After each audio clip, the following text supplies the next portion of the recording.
Hello hi అందరూ ఎలా ఉన్నారు? నేనైతే చాలా బాగున్నాను. మీరందరూ కూడా చాలా బాగుండాలని కోరుకుంటున్నాను. ఈరోజు నేను డీప్ నెక్ బ్లౌజ్ ఎలా కటింగ్ చేసుకోవాలి అనేది చెప్తాను మీకు. మీరు స్క్రోల్ చేయకుండా క్లియర్గా పాయింట్ టు పాయింట్ విన్నారు అంటే మీకు ఇందులో చాలా టిప్స్ అనేది చెప్తాను. సో దట్ ఏంటంటే మీకు క్లియర్గా అర్థమవుతుంది. రెగ్యులర్గా డీప్ నెక్ బ్లౌజ్లో వచ్చే ప్రాబ్లం ఏంటి అంటే షోల్డర్ డ్రాప్ అవ్వడం, ఆర్మ్ హోల్ దగ్గర ఫోల్డింగ్స్ రావడం. ఇది రెగ్యులర్గా వచ్చే ప్రాబ్లం ఆల్మోస్ట్ వాళ్ళందరికీ. ఇంకా రిమైనింగ్ ప్రాబ్లమ్స్ అంటే చెస్ట్ ఫ్లాట్ అయిపోతూ ఉంటుంది. సో ఈ చెస్ట్ ఫ్లాట్ అవ్వకుండా అదేం చేయాలి అనేది కూడా నేను చెప్తాను. మీరు యాస్టీస్ నేను చెప్పినట్టు ఫాలో అయ్యారు అంటే మీకు డీప్ నెక్ బ్లౌజ్ అనేది వితౌట్ ఎనీ ప్రాబ్లం పర్ఫెక్ట్గా వస్తుంది, ఎలాంటి వాళ్ళకైనా సరే. సో స్క్రోల్ చేయకుండా పాయింట్ టు పాయింట్ మీరు ఒకసారి చూసారు అంటే ఎంత డీప్ నెక్ అయినా సరే షోల్డర్ అనేది డ్రాప్ అవ్వదు, ఆర్మ్ హోల్ దగ్గర ఫోల్డింగ్ అనేది రాదు. ఓకే, ఇప్పుడు కటింగ్ ఎలా చేయాలి అనేది చూపిస్తాను. 35 సైజ్ డీప్ నెక్ బ్లౌజ్ని ఇప్పుడు మనం కటింగ్ చేస్తున్నాము. కటింగ్ చేసే ముందు ఎప్పుడు కానీ ఎడ్జెస్ ఇలా డ్రా చేసుకోవాలి. Blouse length 14 plus half inch extra తీసుకోవాలి, ఎందుకంటే ఈ హాఫ్ ఇంచ్ స్టిచ్చెస్లో పోతుంది. ఈ బ్లౌజ్ 10 ఇంచ్ డీప్ అని ఇంతకు ముందే చెప్పాను కదా మీకు. సో 10 ఇంచ్ డీప్ ఉన్నప్పుడు షోల్డర్ 5 ఇంచ్ తీసుకుంటే సరిపోతుంది. ఈ షోల్డర్ 15 ఇంచ్ షోల్డర్ ఇది.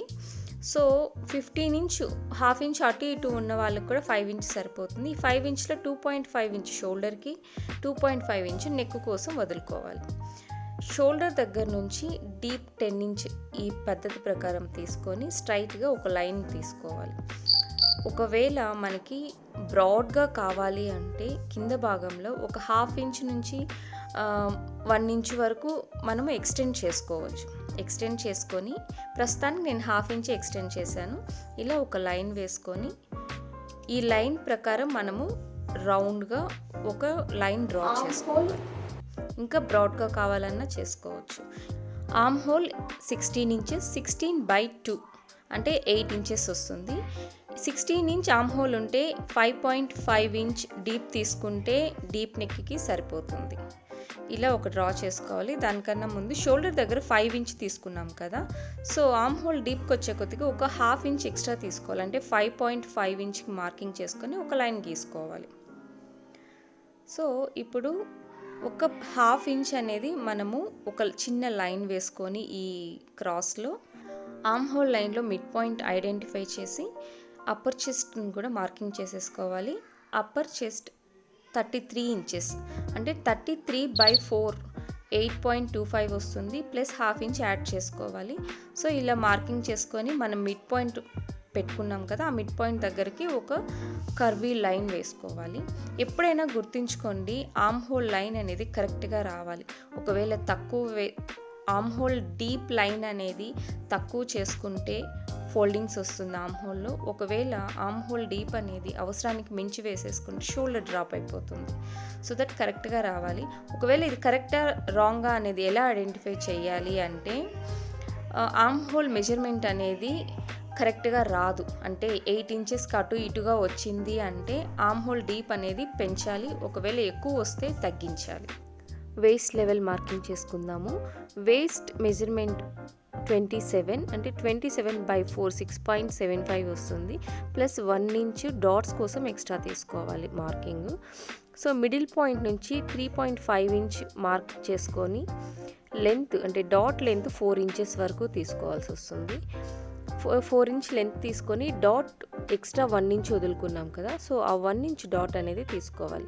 ఆ 1 ఇంచ్ డాట్ ఎలా తీసుకోవాలంటే 1 side half inch and 1 side half inch, totally 1 inch dot అనేది వస్తుంది. ఒక లైన్ గీసేసుకుందాం.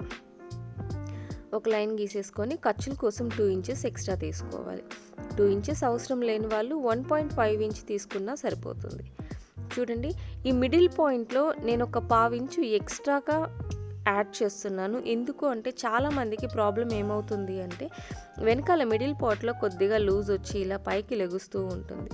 అలా లెగవకుండా ఇలా 1/2 ఇంచ్ ఎక్స్ట్రా తీసుకొని క్రాస్గా ఒక లైన్ గీసి కటింగ్ చేసుకున్నారంటే మీకు బ్యాక్ సైడ్ అనేది లెగవకుండా ఉంటుంది. ఎవరికైనా ఈ ప్రాబ్లం ఉంటే ఈ చిట్కా అనేది ఫాలో అవ్వండి, మీకు పర్ఫెక్ట్గా ఫిట్ అయిపోతుంది.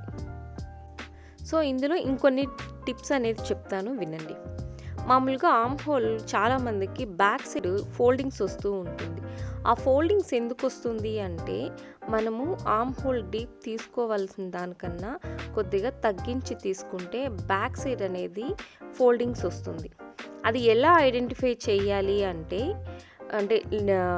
ఆర్మ్ హోల్ డీప్ తగ్గింది అనేసి మీరు పెట్టుకున్న డీప్ ప్రకారము అప్పర్ చెస్ట్ మెజర్ చేసుకున్న తర్వాత మీకు ఆర్మ్ హోల్ మెజర్మెంట్ అనేది తగ్గిపోతుంది, అంటే కొంచెం షార్టేజ్ వస్తుందన్నమాట. అప్పుడు మనం ఏం చేస్తాము, అప్పర్ చెస్ట్ మెజర్మెంట్ కంటే కొద్దిగా 1/2 ఇంచ్ ఎక్స్ట్రా పెట్టుకోవడం చేస్తాము. అలా చేయకుండా ఆర్మ్ హోల్ డీప్ లైన్ ఉంది కదా, ఆ డీప్ లైన్ని కొద్దిగా అంటే ఒక 1/2 ఇంచ్ నుంచి 1/2 ఇంచ్కి మీరు ఎక్స్ట్రా తీసుకొని మళ్ళీ ఆర్మ్ హోల్ అనేది డ్రా చేసుకున్నారు అంటే మీకు బ్యాక్ సైడ్ ఆ ఫోల్డింగ్స్ అనేది రాదు. ఇంకొకటి ఏంటి అంటే ఎప్పుడు కానీ డీప్ నెక్ బ్లౌజ్ని బట్టి షోల్డర్ అనేది రెడ్యూస్ చేసుకుంటూ రావాలి. ఎలా రెడ్యూస్ చేసుకోవాలి అంటే మీరు తీసుకునే డీప్ నెక్ ప్రతి 1 ఇంచ్కి 1/2 ఇంచ్ షోల్డర్ని రెడ్యూస్ చేసుకుంటూ రావాలి. అంటే ఫుల్ షోల్డర్ నుంచి బై 2 చేసుకుంటాం రెగ్యులర్గా షోల్డర్ పెట్టుకోవాలి అంటే. ఆ షోల్డర్ని బై 2 చేసుకుని లెట్స్ 15 అనుకోండి, 7.5 ఇంచ్ పెట్టుకుంటాము ఫుల్ నెక్కి. సో ఇంకా డీప్ పెరిగే కొద్దికి ప్రతి 1 ఇంచ్కి 1/2 ఇంచ్ షోల్డర్ని తగ్గించుకుంటూ రావాలి. సో ఇలా అంతా అయిపోయిన తర్వాత మనం ఎప్పుడు 1/4 ప్యాటర్నే కట్ చేస్తాం కాబట్టి వన్ సైడే మార్కింగ్ అనేది ఉంటుంది. సో ఇంకొక భాగం కూడా మార్కింగ్ కావాలి కాబట్టి వీలర్తో మనము ఒకసారి ట్రేస్ చేసి ఇలా ఖర్చులు పెట్టుకోవాలి. ఇలా ఖర్చులు పెట్టుకుంటే ఐడెంటిఫికేషన్కి ఈజీగా ఉంటుంది. చూడండి, మనం తీసుకుంది 5 ఇంచే కదా, కానీ ఇలా స్ట్రెచ్ అవ్వడం వల్ల 15 ఇంచ్ వరకు మనకి ఫిట్ అయిపోతుంది. సో ఎంత డీప్ తీసుకుంటే అంత స్ట్రెచ్ అవుతుందన్నమాట. దానివల్ల షోల్డర్ అనేది మనము రెడ్యూస్ చేసుకుంటాము. ఇప్పుడు బ్యాక్ పార్ట్ని బేస్ చేసుకొని ఫ్రంట్ పార్ట్కి మార్కింగ్ అనేసి మనం ట్రేస్ చేసుకుందాము. సో దట్ ఈజీగా ఉంటుంది మెజర్ చేసుకోవడానికి. లేదంటే షోల్డర్ మిస్ మ్యాచ్ అవ్వడానికి ఎక్కువ పాసిబిలిటీస్ ఉంటుంది కాబట్టి బ్యాక్ పార్ట్ని కొద్దిగా ట్రేస్ చేసుకుంటాము. బట్ జస్ట్ ఇది షోల్డర్ కోసం మాత్రమే ట్రేస్ చేసుకుంటాము. At the same time arm whole కోసం కూడా ట్రేస్ చేసుకుంటాము. సో బ్యాక్ పార్ట్ కంటే ఫ్రంట్ పార్ట్ని లెంత్ ఎప్పుడు 1 ఇంచ్ ఎక్స్ట్రా తీసుకోవాల్సి ఉంటుంది. ఎందుకు అంటే ఇంతవరకు వీడియోస్లో కూడా మీకు చెప్పాను రీజన్ ఏంటి అని, అంటే ఫ్రంట్ పార్ట్కి బ్యాక్ పార్ట్కి ఉన్న డిఫరెన్స్ ఏంటి అని. సో ఇప్పుడు బ్యాక్ ఆర్మ్ హోల్ని బేస్ చేసుకొని ఫ్రంట్ ఆర్మ్ హోల్ని మనం ఇంకొకసారి డ్రా చేసుకోవాల్సి వస్తుంది.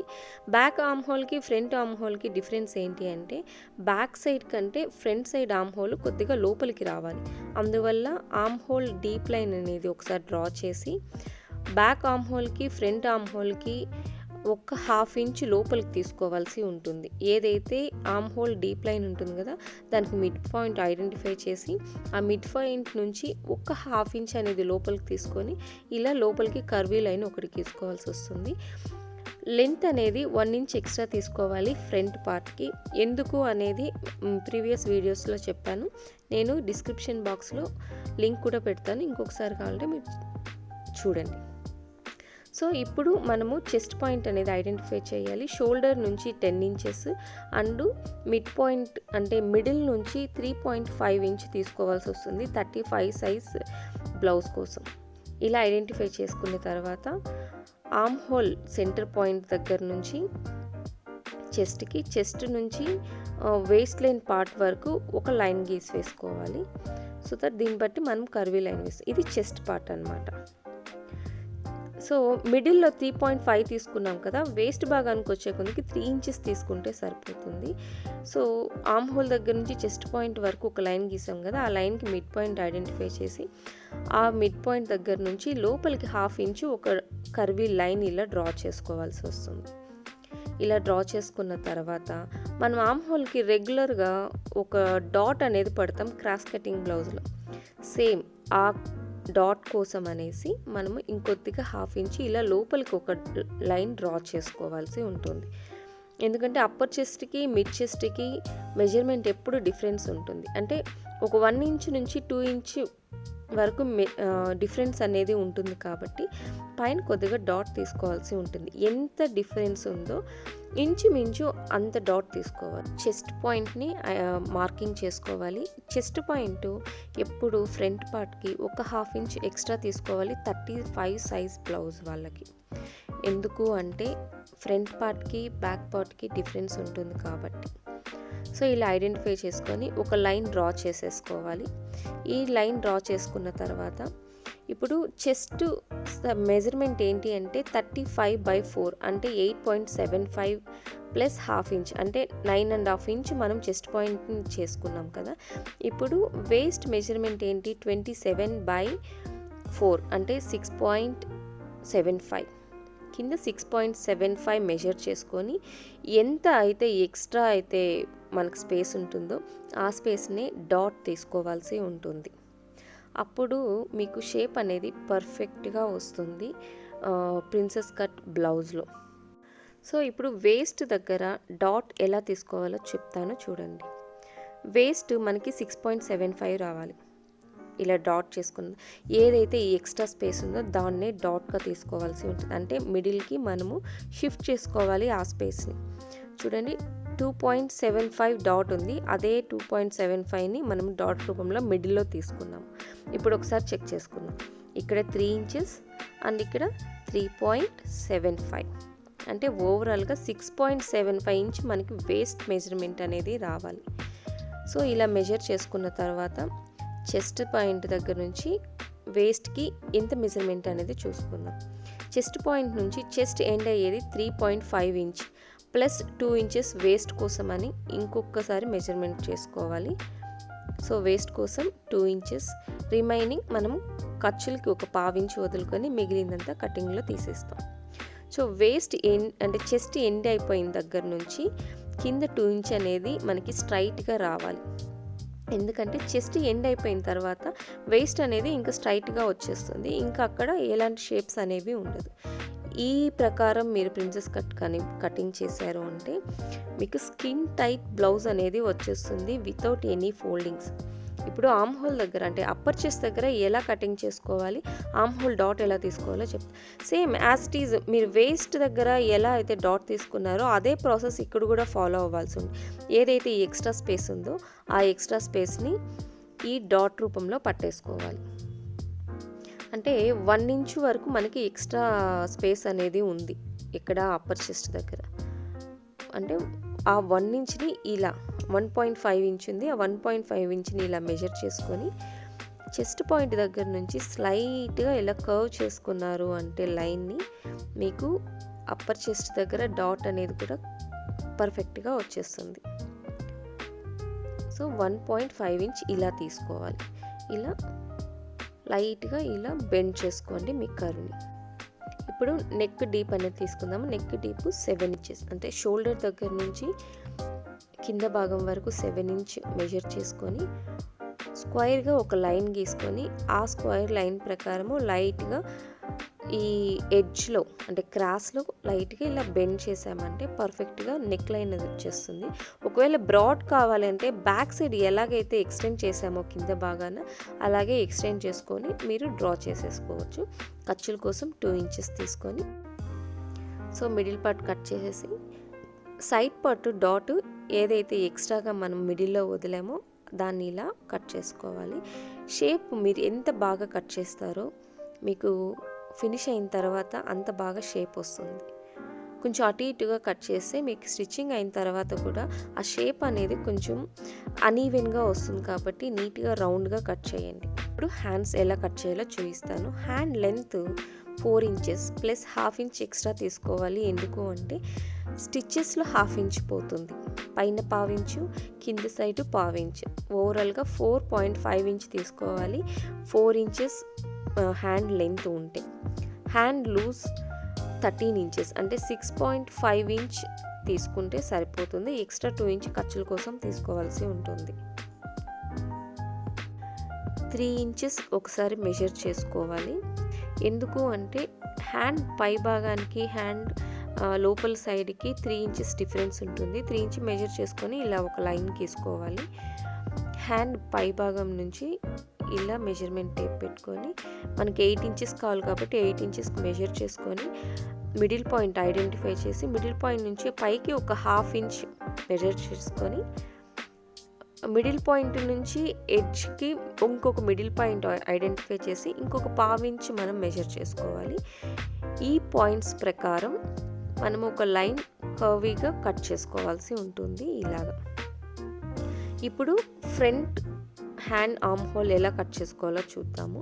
ఎలాగైతే మనం కింద భాగాన ఒక 1/2 ఇంచ్ పైకి మార్క్ చేసుకున్నాము, సేమ్ అలాగే లైన్కి ఇన్సైడ్ ఒక 1/2 ఇంచ్ మార్క్ చేసుకొని ఇలా కర్వీగా ఇంకొకసారి క్లాత్ని మనం కట్ చేయాల్సి ఉంటుంది. ఎందుకంటే ఫ్రంట్కి బ్యాక్కి ఎప్పుడు డిఫరెన్స్ అనేది ఉంటుంది. ఇలా కట్ చేయకపోతే ఫ్రంట్ హ్యాండ్ పార్ట్లో ఫోల్డింగ్స్ అనేది వచ్చేస్తుంది. ఇలా లైట్గా ఎస్ షేప్లో మీరు కట్ చేసుకోవాల్సి ఉంటుంది. చూడండి. ఇంకా క్లియర్గా హ్యాండ్ కటింగ్ గురించి తెలియాలి అంటే నా ప్రీవియస్ వీడియోస్ ఒకసారి చూడండి, మీకు క్లియర్గా అర్థమవుతుంది.